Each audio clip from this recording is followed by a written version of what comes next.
Introducción a los Evangelios, parte 3. Siguiendo con lo que hemos ya venido trabajando en el video 1 y 2, hablaremos de esos rasgos principales de la vida del pueblo judío. En esta ocasión hablaremos de la sinagoga. La sinagoga va a ser un sitio supremamente importante para el pueblo judío. Se dice que se originó en las colonias judías de Babilonia. Ya en el siglo I era supremamente popular la sinagoga tanto para los judíos de Palestina como para los de la diáspora. Era el gran salón de reunión. En él vamos a encontrar unos elementos claves. Primero, un nicho donde se tenía un arca para poder guardar los rollos de las escrituras. Vamos a encontrar también un púlpito o un atril para el lector de estas escrituras y unos asientos para la asamblea que en esta ocasión será solo para los hombres. El sitio de la precedencia era llamado Cátedra de Moisés. Podemos confrontar Mateo 23:2. En la cátedra de Moisés se han sentado los escribas y fariseos. La sinagoga, como lugar sagrado y por la cultura que se maneja en el pueblo judío, las mujeres no podían ingresar a él. Lo hacían por fuera en galerías o alrededor de la sala. La sinagoga siempre estaba a cargo de laicos, no de sacerdotes. Eso es una característica importante de resaltar. La asistencia a la sinagoga era obligatoria para el pueblo judío, sobre todo los días sábados y los días de las grandes fiestas. El culto sinagogal estaba organizado de la siguiente manera. Habían oraciones como el Shema y el Shemoneh Re. Seguidamente se proclamaba la escritura, que se hacía primero en hebreo, luego en arameo, y seguidamente había una instrucción o una homilía. Y el culto sinagogal se terminaba con una gran bendición que podemos confrontar con Números 6, 24, 26, que dice: Yahvé te bendiga y te guarde, ilumine Yahvé tu rostro sobre ti y te sea propicio. Yahvé te muestre su rostro y te conceda la paz. Otro de los puntos importantes de analizar de los rasgos del pueblo judío son los escribas. ¿Quiénes son los escribas? Son los grandes doctores de la ley, los grandes rabinos, los letrados de la época. Podían ser sacerdotes y laicos. Su objetivo clave, su tarea principal, era cultivar la sabiduría y la ley. Se van volviendo de esta manera muy legalistas. Ejercían alguna profesión manual para poder sostenerse en la vida diaria, pero su mayor punto, su mayor dedicación de su tiempo era para el estudio e interpretación de la ley. Eran a la vez los grandes teólogos del momento y los grandes pastores. El Sanedrín es otro de los grandes grupos de la época del pueblo judío. Se afirma que en el periodo helenístico se formó esta corporación equivalente al Senado en otros países. En tiempos de Cristo era una institución ya bien establecida con una autoridad reconocida. Se componían de 71 miembros que podemos confrontar en Números 11:16 y estaban conformados por sacerdotes y laicos. Siempre el Sanedrín va a estar precedido por el sumo sacerdote. Vamos a encontrar dos muy importantes.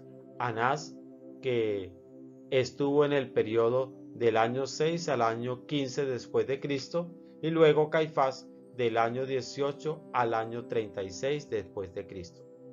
Sus miembros pertenecían a tres grandes grupos. Podemos mirar Marcos 14, 53, 55. Primer grupo, el sumo sacerdote en ejercicio y los que lo habían sido. Grupo 2, los ancianos, personajes importantes de las familias aristocráticas no sacerdotales. Y el grupo 3, los escribas. Las vacantes eran llenadas por elección hecha por los miembros del Sanedrín. De esta manera se conformaba este gran grupo. Otro punto clave del Sanedrín es que eran los grandes guardianes de la ley y de la tradición. Se ocupaba de todo lo relacionado con la vida religiosa del pueblo judío. Hay una característica importante del Sanedrín y era que tenían su propia policía y podían arrestar y castigar con prisión. Podían imponer castigos y multas. Pero hay otro punto clave que tenemos que analizar del Sanedrín y lo vamos a encontrar en los evangelios. En los evangelios nos dicen que el Sanedrín podía dar sentencia de muerte, pero no podían ejecutarlas. Y podemos confrontar Juan 18:31. Pilato replicó: tomadle vosotros y juzgadle según vuestra ley. Los judíos replicaron: nosotros no podemos darle muerte a nadie. Es importante tener esto presente siempre. Entre estos partidos políticos y religiosos vamos a encontrar los fariseos. Los fariseos se dice que fue una secta distinta que va a aparecer hacia el año 125 a.C. Su nombre es derivado del verbo hebreo parash, que significa separar. Eran los separados. Parece que se derivan de un grupo de gente piadosa que se llamaba Hasidim y, por lo tanto, en tiempos de las guerras macabeas se hicieron los grandes defensores de la ley y del templo. Luego abandonaron la política y se volvieron un grupo eminentemente religioso. Eran de estricta observancia de la ley. Los fariseos van a volverse una pieza clave en toda la vida del pueblo judío.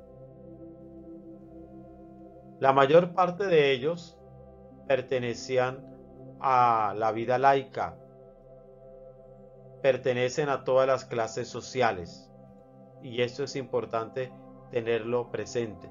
La mayor parte de la observancia de la ley se mostraba en 3 puntos claves.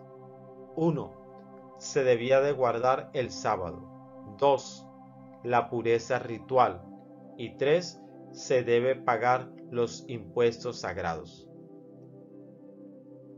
Como característica clave, los fariseos creen en la inmortalidad del alma, en el juicio después de la muerte, en la resurrección, en los ángeles.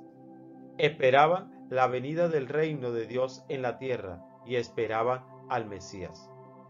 Su influjo, su importancia en tiempo de Jesús fue muy grande, y después de la destrucción del templo, esta corriente se impuso completamente en el judaísmo. Va a ser los pilares y los que van a manejar mucho al pueblo judío desde el punto de vista político y religioso. Los fariseos también van adquiriendo esta fama, este prestigio, por observar la ley, por ser tan rigurosos en la parte ritual, y Cristo reprocha a los fariseos 2 puntos. 1. El reducir la religión sobre todo al cumplimiento de leyes que solo unos pocos podían conocer. En consecuencia, era inevitable un formalismo, una casuística, cumplir por cumplir, y se va perdiendo de esta manera el espíritu de la ley. Lo podemos confrontar en Mateo 23, 16 y siguientes. Y la segunda crítica que le hace Jesús es la autosuficiencia, el orgullo de los fariseos. Lo podemos confrontar en Lucas 18, 9, 14. A la gente que no conocía todas esas sutilezas farisaicas, todas esas leyes que proclamaban los fariseos, los llamaban despectivamente el pueblo de la tierra. Podemos confrontar en Juan 7, 49. Otro grupo político y religioso importante son los saduceos. El nombre parece derivarse de Sadoc, sumo sacerdote del tiempo de Salomón. Primera de Reyes 2:35. El rey puso en su lugar al frente del ejército a Benaías, hijo de Jehoyadá, y puso el rey al sacerdote Sadoc en el puesto de Abiatar. En tiempo de Jesús contaban con adeptos, sobre todo entre las familias sacerdotales. Continuando con este estudio de los saduceos, es importante decir que doctrinalmente se distanciaban de los fariseos en puntos claves como: 1. Rechazaban las tradiciones orales. Para ellos únicamente es válido la escritura como norma doctrinal. 2. Negaban la resurrección, la inmortalidad, la retribución en el más allá. Podemos confrontar a Mateo 22, 23, 33 y Hechos 23, 6 y siguientes. Tercero, insistían en la libertad del hombre, mientras que los fariseos recalcaban ese dominio de Dios en las acciones y en la vida humana.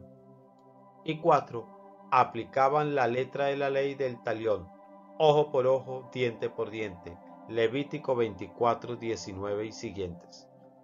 Políticamente procuraban entenderse más con los romanos que con los mismos judíos, y por lo tanto no tenían ese influjo tan fuerte en las masas populares. Después de la destrucción del templo de Jerusalén en el año 70, desaparecen de la escena del pueblo judío. Otro grupo importante son los samaritanos. Para poder entender los samaritanos, hay que irse a el punto de división que se establecieron entre los dos reinos, el reino de Israel al norte con capital Samaria y el reino de Judá al sur con capital a Jerusalén. Cuando Samaria cayó en el poder de los asirios en el año 721, fueron deportados muchos israelitas. Esto trajo como consecuencia dos cosas importantes. Uno, llegaron muchos extranjeros a Samaria, y esto va a acontecer que se den una mezcla étnica en primera instancia y una mezcla religiosa en segunda instancia. Los samaritanos tenían su templo en el monte Garizim, era para ellos el monte sagrado. El templo fue destruido por los judíos en el año 128 a.C., pero ellos siguen haciendo sus cultos y sus reuniones religiosas en este monte sagrado. Otra de las grandes características del pueblo samaritano es que conservan la fe monoteísta, veneran a Moisés como el gran profeta, admitían únicamente como libro sagrado el Pentateuco, reconocen como sitio de culto a Garizim y esperaban que Dios enviara a ese restaurador de su pueblo para poder revivirlo, pero no era un descendiente de David. Estos son los grupos claves a nivel político y religioso en la vida del pueblo judío y en los primeros tiempos de Jesús.